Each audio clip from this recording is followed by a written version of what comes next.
பிள்ளைகளின் தந்தைகளுடன் உல்லாசம், ரகசிய வீடியோ, ரூபாய் 20 லட்சம் பேரம், 25 வயது டீச்சரின் லீலைகள். பெங்களூரு மேற்கு பகுதியில் பிசினஸ் மேனாக இருந்து வருபவர் சதீஷ். இவருக்கு 3 பெண் குழந்தைகள் உள்ளது. அதே பெங்களூருவில் லக்ஷ்மி லேஅவுட்டில் உள்ள தனியார் மழலையர் பள்ளியில் தனது 3வது மகளை எல்கேஜியில் அட்மிஷனுக்கு அழைத்து செல்கிறார் சதீஷ். அந்த கிண்டர் கார்டனில் பிரின்சிபலாக இருக்கும் ஸ்ரீதேவி ருத்தாகி என்ற பெண்ணுடன் அவருக்கு பழக்கம் ஏற்படுகிறது. அந்த பழக்கம் நாளுக்கு நாள் அதிகரித்து தனியாக வெளியே சந்திப்பதும் அடிக்கடி தனிமையில் இருப்பதும் என்று நெருக்கம் அதிகரித்து இருக்கிறது. அந்த நெருக்கம் பிரைவேட் நம்பர் சிம் என்று இவர்களின் அந்தரங்க வாழ்க்கை, சாட், வீடியோ கால் என்று சென்று கொண்டிருக்கிறது. இந்த பழக்கத்திலேயே 4 லட்சம் ரூபாய் வரை அடிக்கடி சதீஷிடமிருந்து வாங்கியிருக்கிறார் ஸ்ரீதேவி. சில நாட்களுக்கு பிறகு சதீஷின் பிசினஸ் சரியாக இல்லாததால் தன் குடும்பத்துடன் குஜராத்திற்கு செல்லலாம் என்று முடிவெடுக்கிறார். முடிவு செய்து தன் மகளுக்கு டிசி வேண்டும் என்று அந்த பள்ளியில் கேட்கிறார். குடும்பத்துடன் இவர் வேறு மாநிலத்திற்கு போவதை அறிந்து கொண்ட ஸ்ரீதேவி தனக்கு 20 லட்சம் ரூபாய் வேண்டும் என்று கட்டாயப்படுத்துகிறார். இதை சீரியஸாக முதலில் எடுத்துக் கொள்ளாத சதீஷ் சாதாரணமாக விட்டிருக்கிறார். பிறகு ஸ்ரீதேவியுடன் இருக்கும் கணேஷ் கேலே மற்றும் சாகர் ஆகிய இருவரும் சதீஷின் வீட்டிற்கு சென்று மிரட்டியிருக்கிறார்கள்.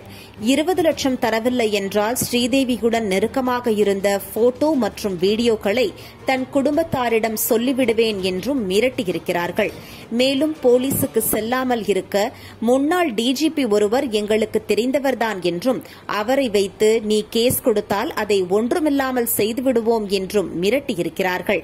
இந்த 20 லட்சம் ரூபாய் பேரம் பேசப்பட்டு 15 லட்சத்தை தருவதாக ஒப்புக்கொண்டிருக்கிறார் சதீஷ்.